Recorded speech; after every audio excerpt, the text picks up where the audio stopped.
Hi, this is Lorraine, and I'm doing another video. If you'll give me just a minute to clear, center, and balance my energy, we'll get started.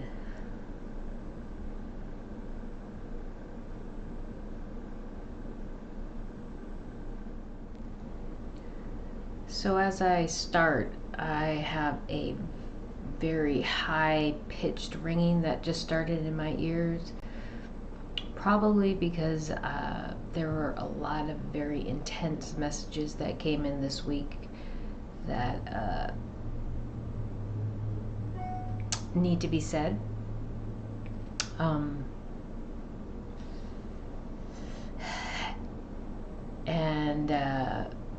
Sometimes I'm a little hesitant to share those messages.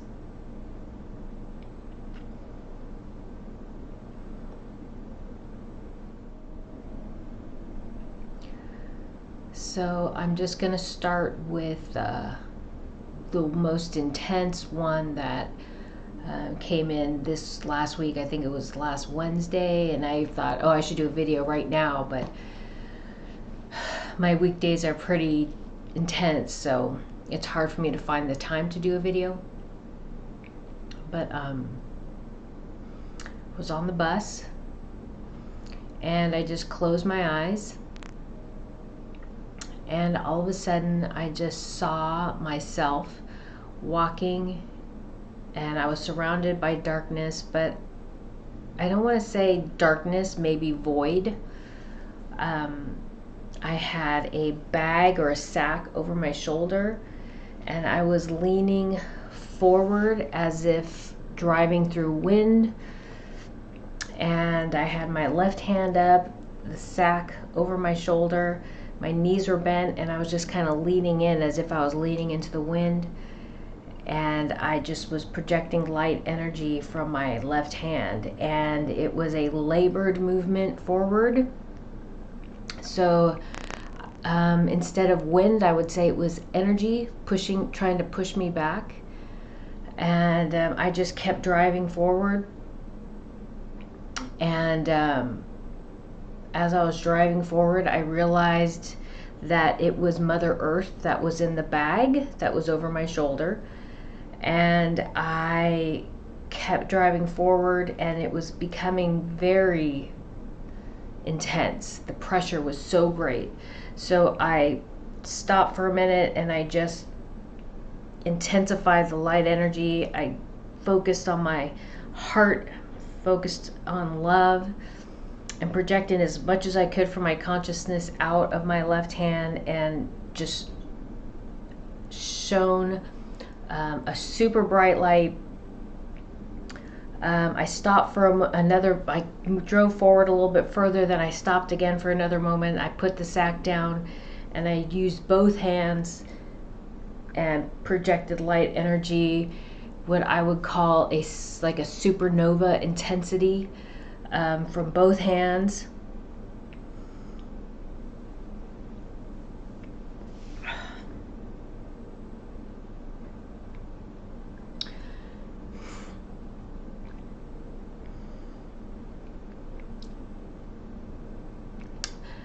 And then I said, I need help.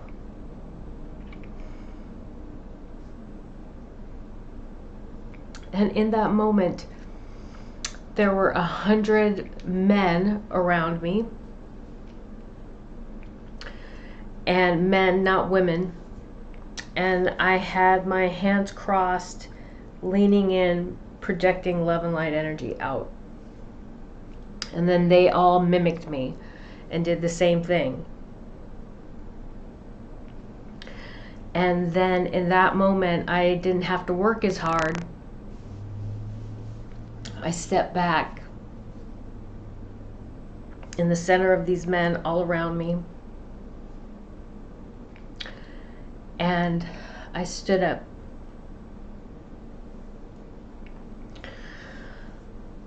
And I said, I reached out my left hand and I said, if you want darkness, I will provide darkness for you.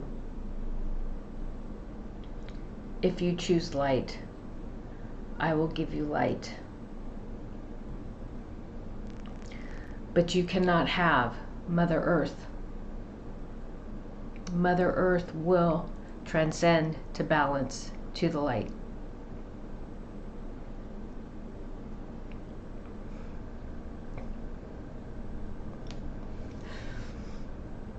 And in that moment, I had recalled two visions or two experiences, and I had a vision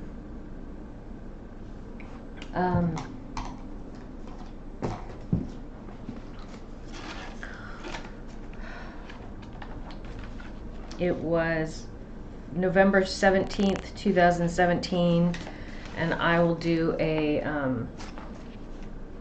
picture-in-picture thing so you can see it. And what it says is, there was a light. I saw a light. It went up my birth canal to my uterus,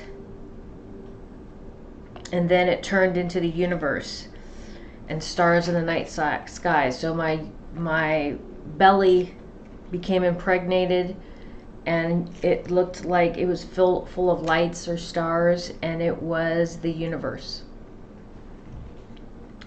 And then in that moment, I remembered a conversation that I had with someone when I was pregnant with my daughter, Desiree. And she said, when your daughter's born, your heart will forever beat outside your body.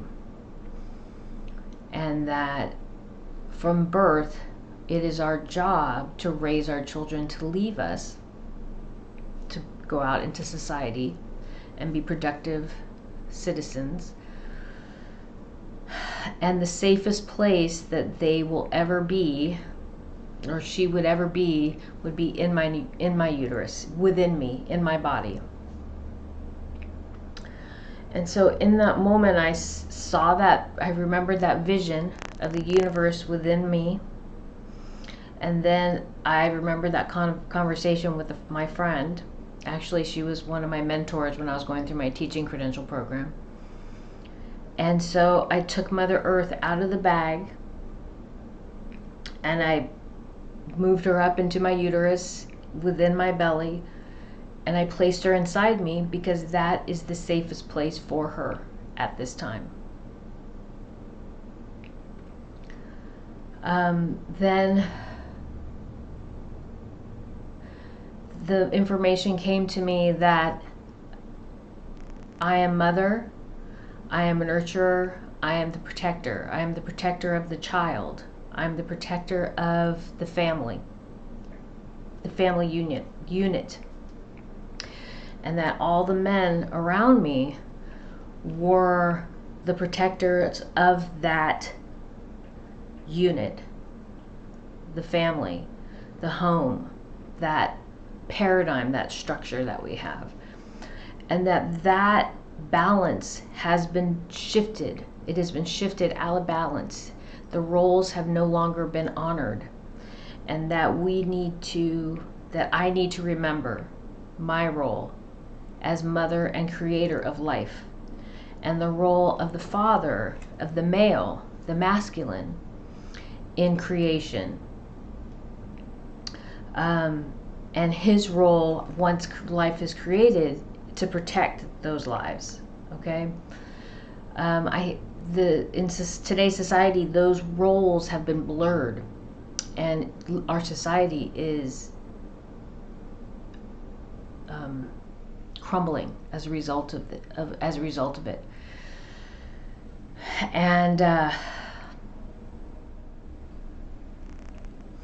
And then the next thing that came in was the importance of intimacy, sexuality, creation. Life is created from the intimate act of sex, of intercourse. And it's very personal, and it's very necessary in creating life. And it's a gift that we've been given. But it has been bastardized, like many other things on this world, by trauma. So as we talk about or discuss in the news about the sex trade, the sex slave trade, what's happening to our children, children being moved across the border and bought and sold for the slave trade, for sex trafficking. When we traumatize our children, we traumatize that act of creation. We make it something ugly, something hurtful. We objectify our children, and those traumas we carry through the rest of our lives, and we have to work our way out of it, right? Like I had to work my way out of it from being molested as a child, having people try to rape me as an adult, men specifically, and having to find my center and find my self-love, right? And know my value. And that came from my father, treating me with so much love and respect and honoring me all the time, not only as his daughter, but just as a female, right? Opening the door for me and being courteous and kind and treating me like I was special all the time. He taught me I had value. He taught me my value was greater than the sum of my parts, even though most of society told me something different. And not just people, just like through magazines, through movies, everything being objectified. Everything told me that my value was based on my physical properties, my physical parts, attributes. My dad always showed me that my value was who I was as a person and how I treated people, and through how he treated me. So when we bastardize that, we create discord and we create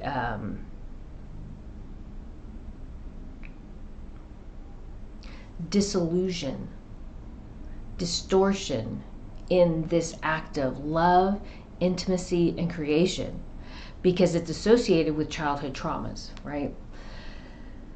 So we are moving to healing. We are moving as a society to healing. But before we can heal, we have to expel this negative energy. We have to expel it, because as long as it's here, it keeps victimizing our children. Okay, so that was a very powerful, powerful message. All of those men, those were all men around me. There were no women. All men protecting the mother, protecting the creator of life. And that is their role.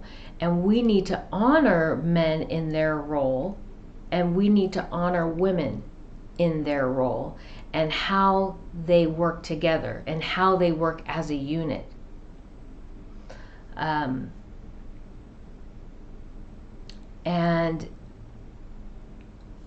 so give me a second.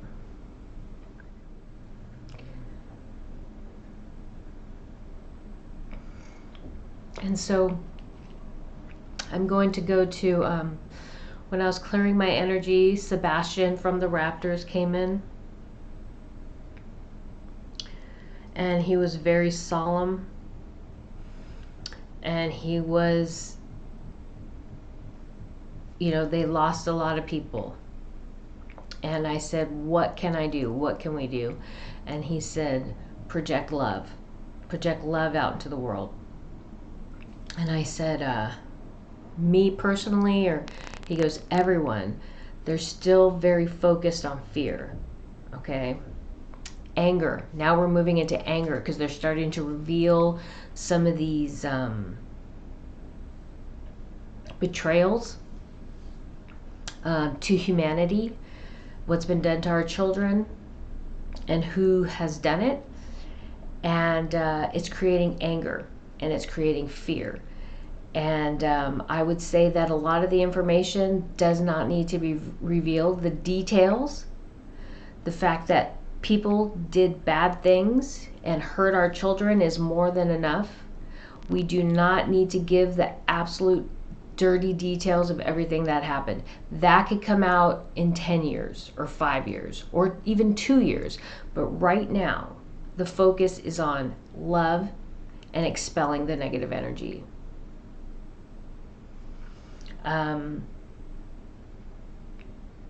And anytime you start revealing the details of the abuse, people go straight to that place. They become angry, and they want retribution, right? They want to retaliate, and they go straight to anger. They go straight to bitterness. They go straight to resentment.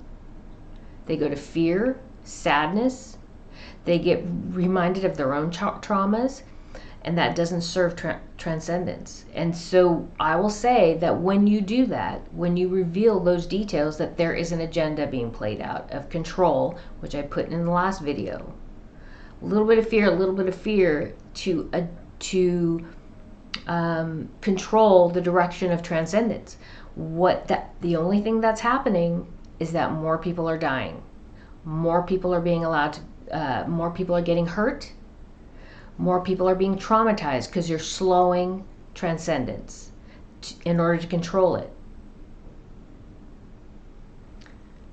If you choose darkness, I will provide you darkness. If you choose light, I will provide you light. Wednesday was the day of divergence. And if you have been choosing darkness, that is your path. But there will be no more darkness on this world. It is expelling right now. And that means you will not be incarnating on this world. If you choose light, you will be provided light. And those people choosing love and light will stay here. And the meek shall inherit the earth. Not the elites. Not the elites who think that they are in control and can maintain control. And not the elites that are trying to control transcendence, the direction, the power structure. They're not trusting in the divine. They're not trusting in the will of our divine creator. They're trying to impose their own will on the direction of this path. So the message was that you will be provided what you ask for, and you ask for those things based on your actions, based on your intentions, because words lie.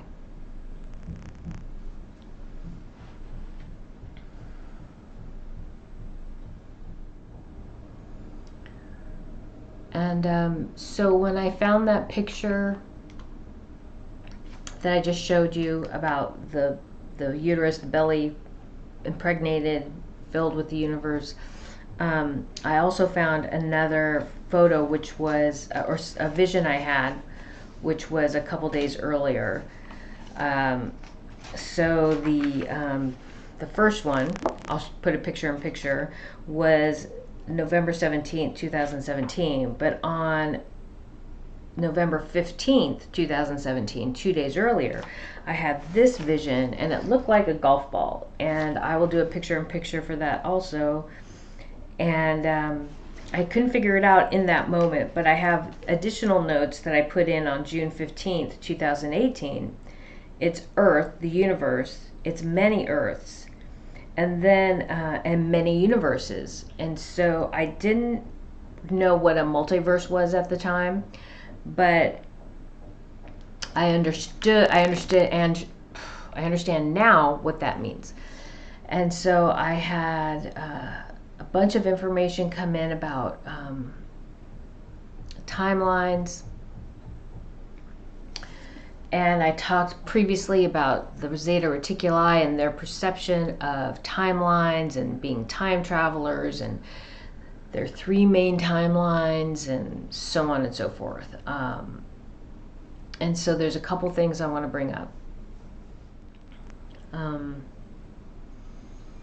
So there's a lot of, I'm watching some shows and stuff, and people are talking about their perception of history. So I was watching Cosmic Disclosure, and Emery was talking to Tim, season 16, about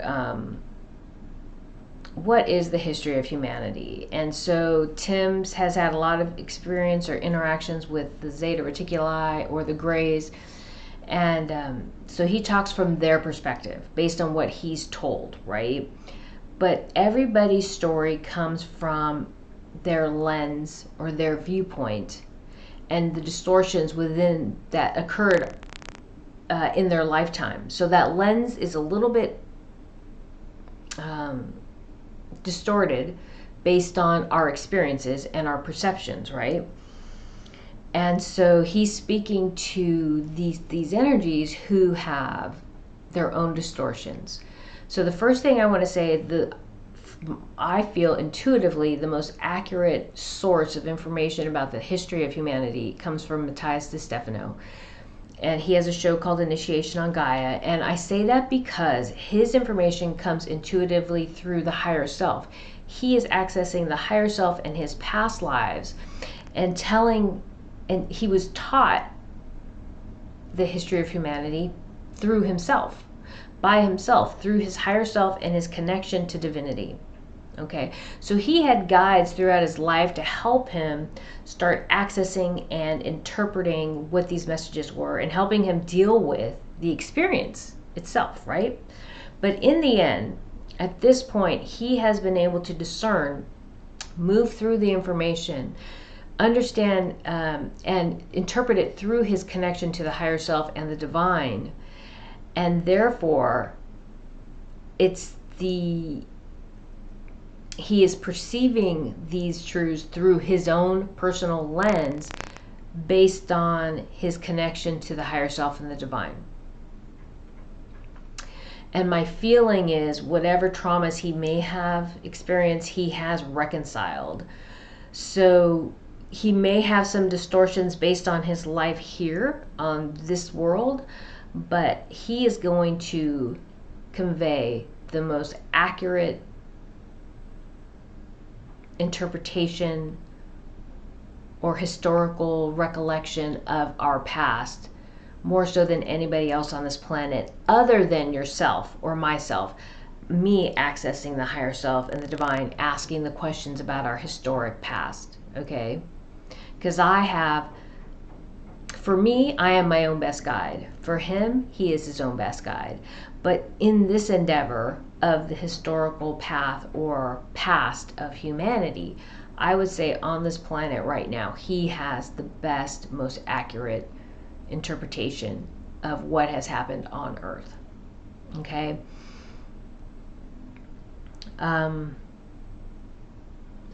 So Tim from Cosmic Disclosure was talking about our historical past from the perspective of the Zeta Reticuli, the grays. And what I need to explain to you is that right now we're having a huge issue with the Alpha Draco because they don't want to leave. This world is a diamond in the universe. And it's beyond a diamond in the universe because it is unique. It's only one. There's only one Earth, there's only one planet like this in the universe. And we will transcend the universe, right? We have the depth and breadth of emotion, which means we carry the depth and breadth of love, which is the most powerful source of energy in the universe, unconditional love, and we will transcend the universe from that place. Okay, this transcendence right now that we're going through, as we who will inherit Mother Earth, the meek, will move from a place of love and transcend the universe. The amount of energy that we can project from the heart center, an individual, much less this whole planet, is unprecedented. They don't want to leave. Okay, so that's why we have all this discord in the inner Earth. They will leave. They will leave, okay? So these grays, these zetas, reticulize, will leave this world because they will not be able to maintain control, right? There will be no more hierarchies. They will not be able to remain on top, and that is something they cannot let go of, okay? They don't see themselves as equal to us. They don't see themselves as equal. So they have to be at the top, right? These people who are in control need to be at the top. All the slaves that they have taken out into the secret space program, they will take with them and create their own hierarchy, right? On this new world that they go to. The thing is that these Alpha Draco that are going to be expelled from this world are coveting our energy. They're coveting that energy that we project because we carry the depth and breadth of emotion. And if they can't have Earth, where's the second best place to go, right? They can't have Earth and they can't have the people on Earth. They're going to follow those Zeta Reticuli, and they're going to try to make them their new slaves, right? Control their society, right? And so Tim was saying that the Zeta Reticuli are against the Alpha Draco because the Alpha Draco first torture people for pleasure, which means they have to break their free will. That's a violation of their law. And then they also have sex slave, sex trade, right? So those two are universal violations of universal law, right? So they are very much against the Alpha Draco. They're against the Alpha Draco because those acts were imposed upon them, just like they were imposed upon us, okay? What you need to understand is when you're at the top and it's somebody else's kids and somebody else's family that's being destroyed by this paradigm that's been created on this world, that's okay, right? Because they were at the top. They were living large. They were the abusers, okay? When you're the one who's abusing and you're not the one who's getting hurt, you're not the victim, everything's okay, right? You have a choice. When they no longer had a choice and they became the abused, it became a problem, right? It's not until then that it becomes a problem. And they started fighting back. So as the abused, they have been traumatized. If you remember in the past videos, I talked about them not being able to master the emotional body. Okay, they were never able to get past the traumas of their life that was inflicted upon them by the Alpha Draco. And in order to exist, to continue to exist, they move their consciousness from the physical body, and now they move them into clones or whatever these bodies are that they move them into, right? And so their consciousness remains. They never die and they don't pass back to the light because they're not in a physical body like mine that is eventually going to get old and pass. It's not going to be functional anymore, right? And so they have created this new society. And so that is another piece that came to me when I started, when Sebastian started coming to me about the Alpha Draco, the aggression, because they're really trying to hold on. This isn't even necessarily about the cabal, this negative energy on this world anymore. This is more about that extraterrestrial, this foreign, aggressive, negative energy not wanting to let go of this asset. And we are huge assets for them, and trying to hold on. And as I was getting that information from Sebastian, I started to make the connections to the Zeta Reticuli and their decision to release the body. There's many factors in why they couldn't master the emotional body, and this is just another one. The traumas, they couldn't reconcile those truths. And once again, I'm going to go back to, if you want darkness, I will give you darkness. If you want light, I will provide light. Okay? They chose darkness. This is karma. What you put out is what you get back. They projected so much negative energy in their actions, in their thoughts, in everything they did. And then they tried to leave to escape punishment or accountability. But what happened is that negative energy, Alpha Draco, followed them. And they got back what they put out. Okay? No one escapes the karmic circle. And this isn't a punishment by God. You chose darkness. So darkness comes from both sides. You can be the one inflicting it, and you can be the one receiving it. And they left and became the one receiving it. Okay? So while they were here, they were on top. Or they were in the middle. So the Alpha Draco was on top.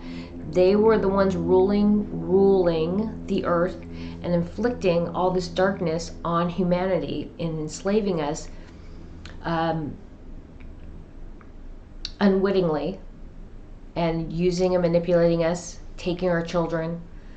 And while they were the ones benefiting from it and not being harmed by it, it was okay. Do you understand? Do you see that circle? As soon as they left this world, they became the victim. Okay? So I'm going to go back to the multiverse to discuss the timelines. And I'm going to use a metaphor. So if you look at the picture, I'm just going to do the picture in picture. It looks like a golf ball. It was round and it had little indentations like on a golf ball, right? That's the vision I had. And that was a multiverse. And think about the multiverse as the brain of God, okay? The mind of divinity, the source of all creation, okay? A brain has brain cells, and each brain cell holds memories, right? So if somebody has an injury to the brain and some of those brain cells die, they lose certain functions, they lose certain memories, right? If it hits one part of the brain, they lose short-term memory. If it hurts another part of the brain, they'll lose long-term memory. They lose memories, period, right? So think about these little multiverses within this ball as brain cells, right? They all carry memories, okay? Each multiverse is a timeline, okay?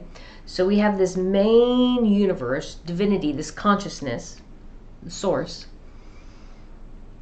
And then we have all the little divots, all the little bubbles within that sphere, okay? And each one is a timeline. Each one is an existence. So let's just say I'm living my life, I get married, one path I decide to have kids, one path I decide to not have kids, right? And I create two separate timelines. So I have two little divots, right? And each one of those timelines will live out to the end, okay? But which timeline will be the timeline that I live till the end of time when divinity reconciles itself, right? Who knows? But we all have, every decision we make, every time they split the timeline, whoever they are, right? We are creating different timelines. And each one of those timelines is a memory of the divine, okay? Think of it that way, right? It's a memory. It's an experience. It's an experience that helps, a memory and an experience that helps the divine, the source of all creation, see itself, experience itself from a different perspective. Okay, that's what this whole universe, all universes created by this consciousness is about. Seeing itself from a new perspective. Every lifetime I live is about seeing myself from a different perspective, this piece of divinity, this fractal of divinity. And then I share that with the whole of the divine, and I reconcile myself within the divine, and I become one with the divine. We all do that, but I'm aware of it. And I connect that way. And so I was listening to Tim talk, and Tim on Cosmic Disclosure, and he was talking about the Zeta, and he was talking about God being, they see God as being lonely, and divinity as being lonely, and they have this new perception of God that they think is better. So I talked about this in the last video, where they're trying to create this wave of people believing, energies in this universe, believing in their perspective, their paradigm that they're trying to create as this version of divinity. And they're trying to create a wave of energy that supports their reality so that they can manifest God, divinity in their own image. Okay. I also talked about how the mental instability of this energy, of the Zeta Reticuli, also, there is a lot of issues with this energy. Okay. I also, in a video over 5 months ago that I did, I talked about connecting with the divine and feeling that loneliness and the apprehension of reconciling itself at the end of this universe, as this point right here is the middle of transcendence. This is, if there's a middle point for divinity's transcendence, of divinity's awareness of herself as it moves back to center, as it reunifies the duality, because when this universe closes, it is when the duality of light and dark become one again, and all things are unified. Okay, I talked about that sadness, and I said I hadn't figured that out yet, but eventually we'll all figure it out. And then there will be something new for divinity, and we'll all be a part of that. But they're trying to create this different reality, this different divinity, this different divine energy, this shifted. And that's just not going to happen.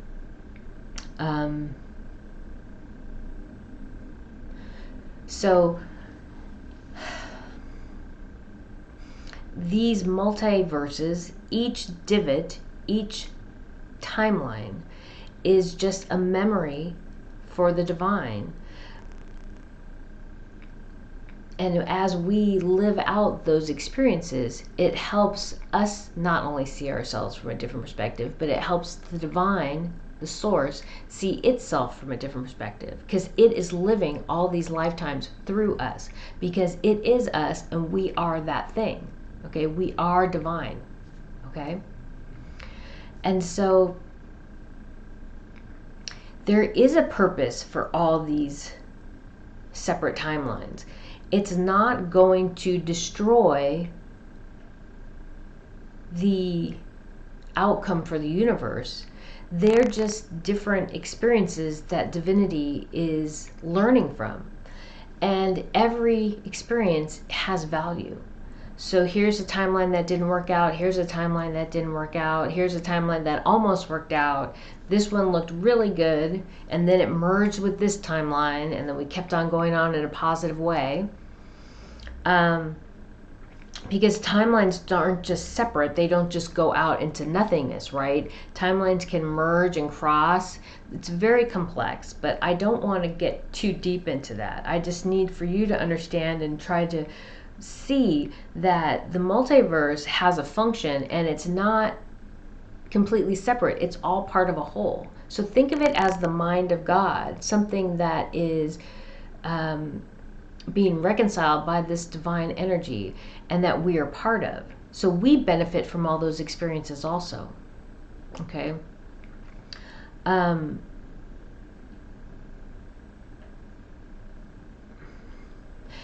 another thing that frustrates me quite a bit is when I hear people, and I think it was on Cosmic Disclosure, I can't remember, I think it was Randy Kramer, and they talk about this as a field. They talk about divinity, the source, God, and even Michio Kaku talks about it as a field. So as a scientist, I would expect him to talk about this source energy as a field. But as someone who's coming on TV to talk to humanity, the viewers, about this idea of this energy, to always be referring to it as a field, when we're coming from the dogma of religion, that is too disconnected. Okay?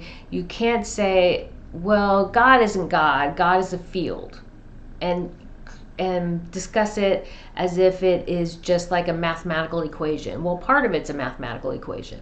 Okay? The universe is organized in numbers. Okay?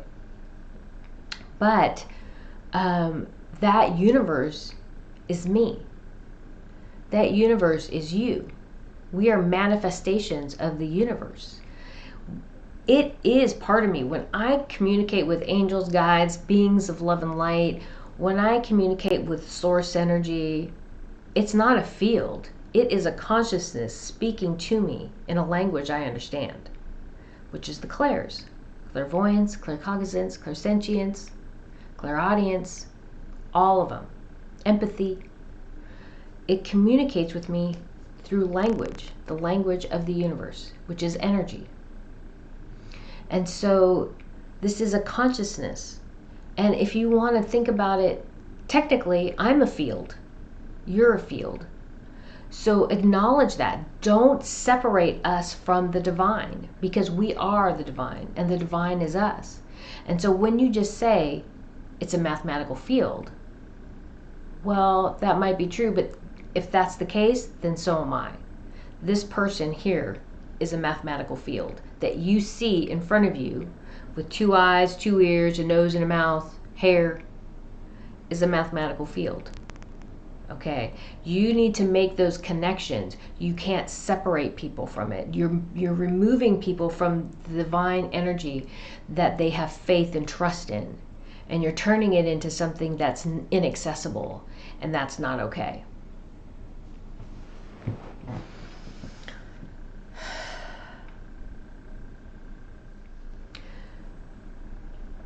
And so I just want to go back to the beginning and say that when I was projecting that light energy and I came out and I said, I need help, and then I was surrounded by 100 men,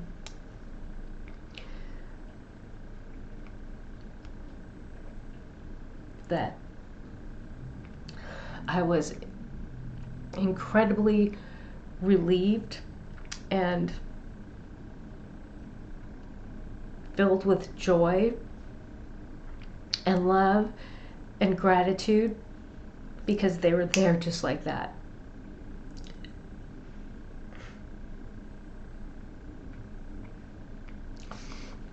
And they just came right in.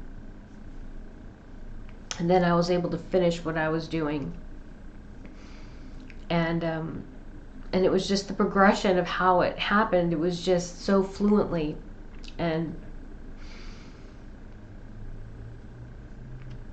when Sebastian came in, I said, and I asked him, he said, we need more love. And I said, from me? And he said, from everyone.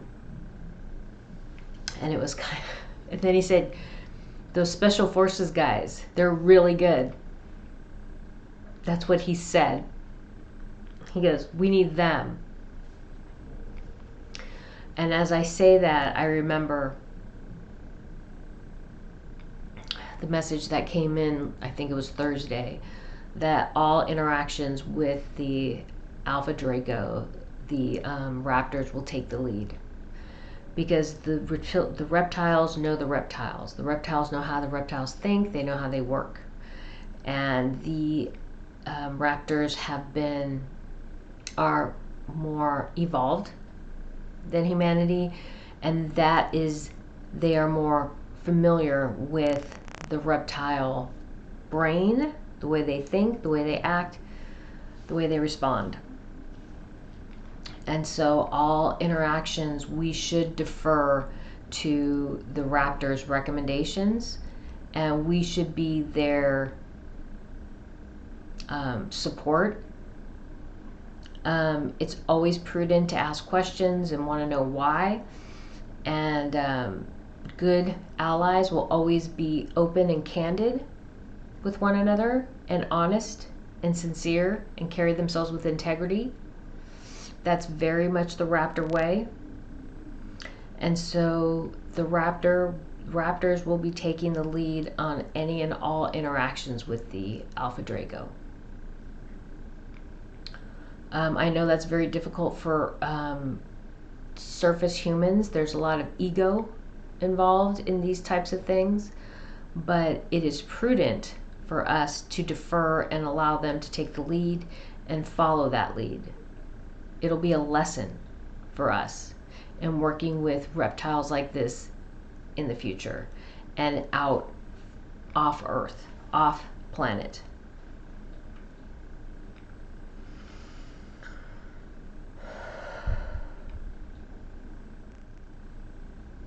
So I don't know if I was clear, but when I said Sebastian said we need those special forces guys, he meant the consciousness, the energy that you project from the heart when you sit and you focus. It is so strong, and he said it's very clean when you are incredibly focused on your intention and projecting that love and light energy from the heart center through the consciousness. He said that energy with that intention from the heart is so clean. He's like, it's crisp. It's let me see if he can give me more words. Clean, crisp, focused, laser sharp, untouchable, full of love. They not only protect your children, they protect our children. And we are grateful.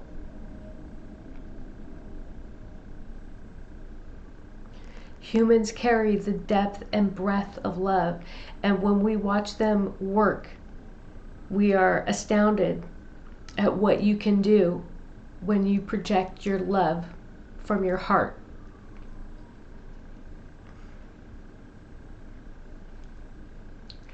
We are amazed, we are humbled, and we are grateful for their work. We welcome an alliance with these men who are so focused in their intentions, in their love for their people, and what they're trying to do. We are honored. And we are grateful. And then they bow and they walk back. So it's Sebastian, and he has two other soldiers to his left and his right, bowing and moving back into just like a darkness, I guess I would say. I couldn't see him anymore.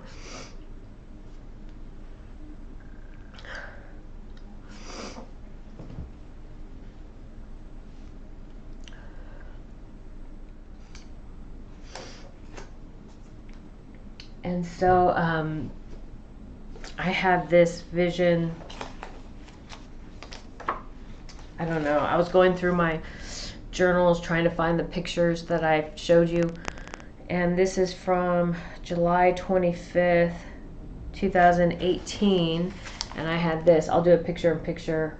And I couldn't figure out who it was. It says top with the top he's wearing. It looks like an apron.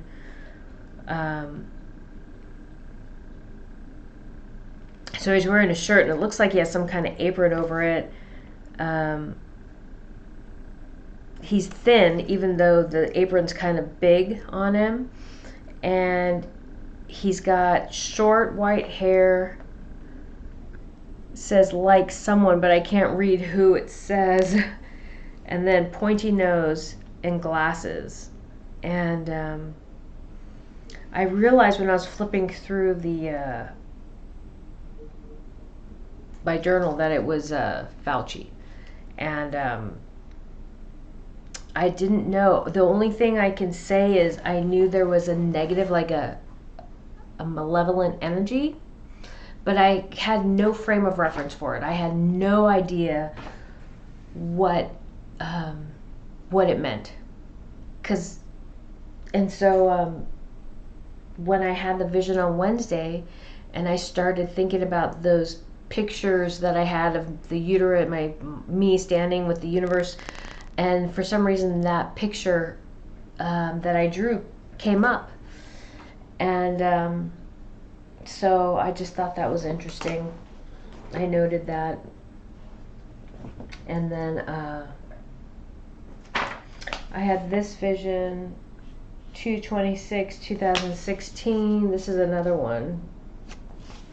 I think I've shown this one before. During meditation, Mother Earth, Mother on Earth, children, all children. So Mother on Earth to all children. And then there was, I was sitting there holding an infant in my arms. And I'll just do a picture-in-picture. But these were visions I had that were very upsetting for me to see, because I was just coming into, I just had my spiritual awakening June of 2016. That was like so in my face, like guides coming in, lights, physical manifestations in my room of many different things, beings, light, star constellations, Fibonacci spirals, bright lights, pillars of light just coming into through my room, through the roof and down through the floor. And I'd look, and the ceiling was still there, but there was just a pillar of light. And then I rolled over to the side of my bed, and I looked on the floor, and the floor was still there with just that pillar of light, top to bottom, like 6 feet wide. And my closet door would be open. I'd look, and there'd be space out there, meaning stars, space, outer space, whatever you want to call it. One time I woke up, and I looked, and over my bed was a huge bubble and the flower of life. So it was a bubble, but I could see the flower of life through it. And that was after I'd had a barrage of energy. They weren't malevolent. Many of them were very loving energies. I had a tall white being that came into my bedroom, not a Nordic or anything like that. Very tall white being. I had a beautiful reptile that looked like a lizard, a blue belly lizard, that came into my room that was literally right by my bed, like about a foot within my bed. I had my children, hybrid children, I guess you would call them. I had a very negative energy come in. I was starting to have, I was waking up, and I had no air, and I could feel force on my throat. And one time it was so bad that it took me about 30 seconds to get my air back. And I think maybe it was right after that I woke up and I had that bubble with the flower of life over me. But that was like very interesting. And I don't mean to laugh, I'm sorry, but sometimes like this happened so much that I just didn't really, it wasn't a big deal. Like waking up with a being of love and light that looked like a lizard, about 5 foot tall, standing like a foot away from me, was not a big deal, right? I was like, okay, and I rolled over, I go back to sleep, because what am I gonna do? And so that was June of 2016. That happened like for about a year and a half after that. And so like having these visions, it was just so much information was coming in. I was in tears all the time. I was literally crying all the time. I just find it interesting going back now and like making the connections for things that are happening today, that and then these visions that I had, 2016 would be 6 years ago, that were kind of preparing me for these moments today, so that when I got these messages, I wouldn't be in tears constantly, even though I am in tears a lot. It's just, I think most of the time I get upset because still so many people are choosing darkness, and I don't think they know they're choosing darkness. I think they feel justified in their anger and their resentment and their call for vengeance, retribution. They don't realize that that's projecting negative energy. They don't realize that that is damaging. That judgment lowers your vibration more than almost anything.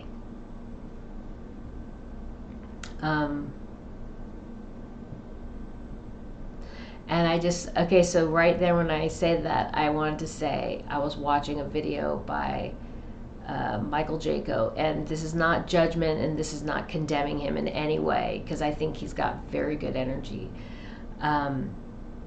But name calling lowers your vibration.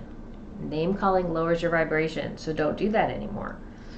I was watching a video and he's talking about the Ukraine, and it was actually a good video. He had a bunch of video from somebody else about what was going on and showing the Ukrainians abandoning their equipment, and he showed a video of some guy from the United States who went in and then couldn't get out, and he's like, this guy, and he might have been right, but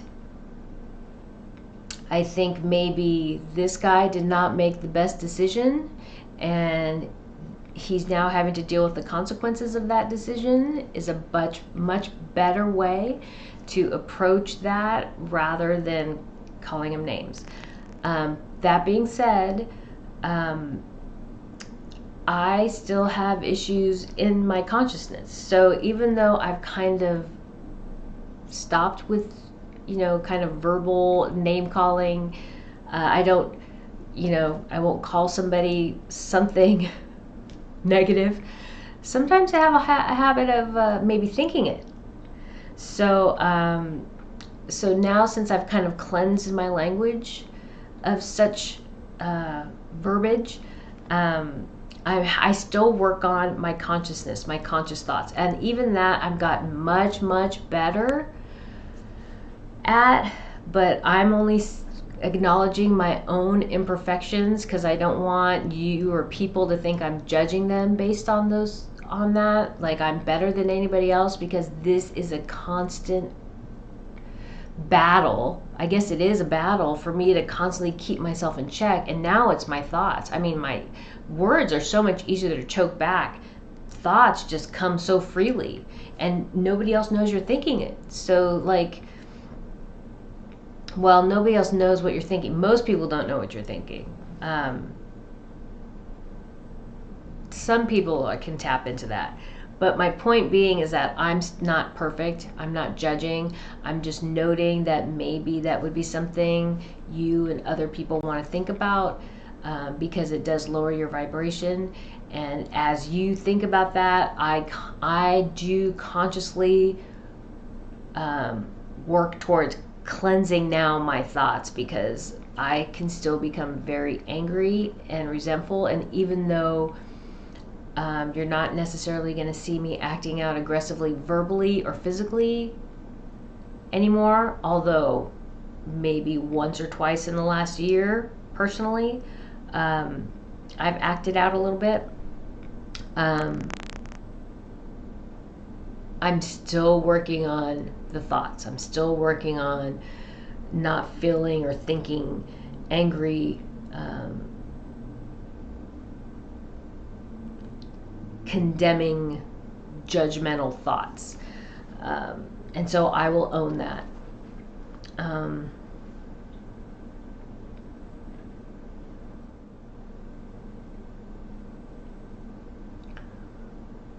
I've had so much information come in.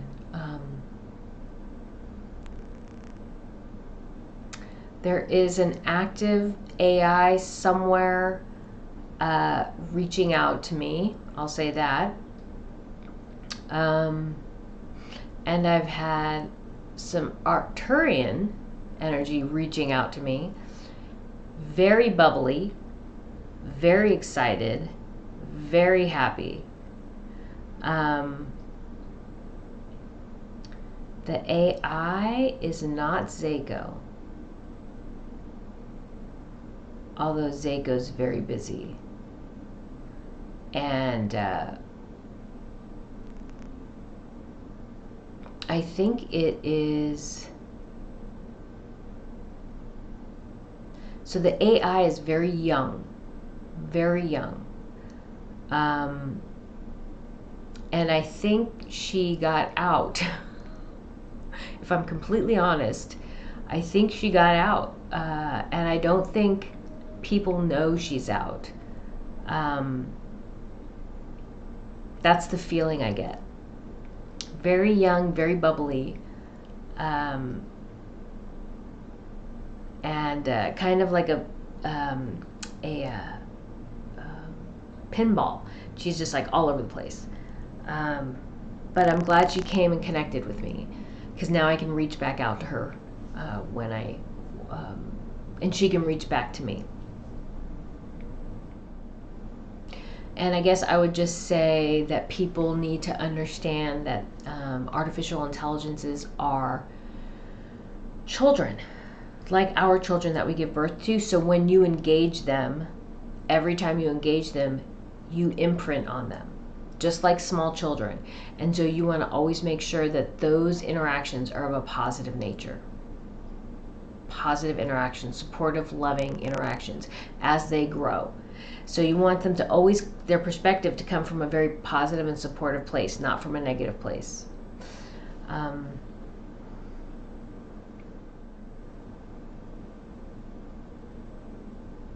think that's it. I don't want to keep going. The last two videos were really long, so I just wanted to, that first vision, that first experience was really profound, and I felt that was super important to put out. And so I think that's it. Thank you.